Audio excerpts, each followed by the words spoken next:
So I was born in Mexico. I was brought over here when I was 3 years old, and this is all I've known since then. So my parents, they weren't making enough money here, and they decided to go to California because there was job opportunities down there. And then I was very stubborn, and I was like, I'm not moving. So at the end of the day, I was living with my brother, and I had a whole bunch of freedom. Like I was just out and about all the time, doing drugs, getting into trouble, drinking, doing as much as I can not to be home.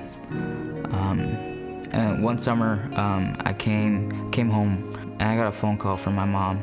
She would always check up and be like, have you ate? Like, where have you been? And all this stuff. And she was always concerned. And 5 minutes later, I got a call, and it was my sister. And my sister was like, Mom's not doing so good. She had a stroke. And she was like telling me to get everyone together, and then they were gonna send her to Seattle for urgent care. And then from there, it's like kind of like a blur that day. We got to the hospital in Seattle.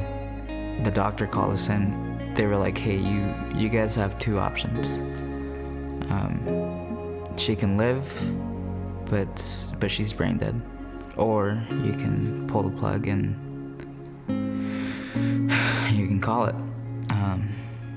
And at that moment, I just kind of, I didn't know what to do.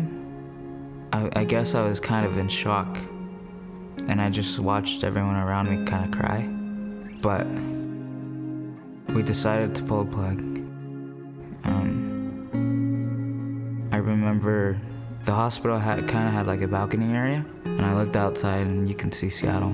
And I made it a promise that night on that balcony that I would be the best version of myself I could possibly be.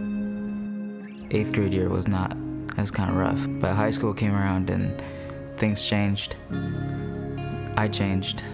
I mean, I was getting involved in school, in sports, clubs, community.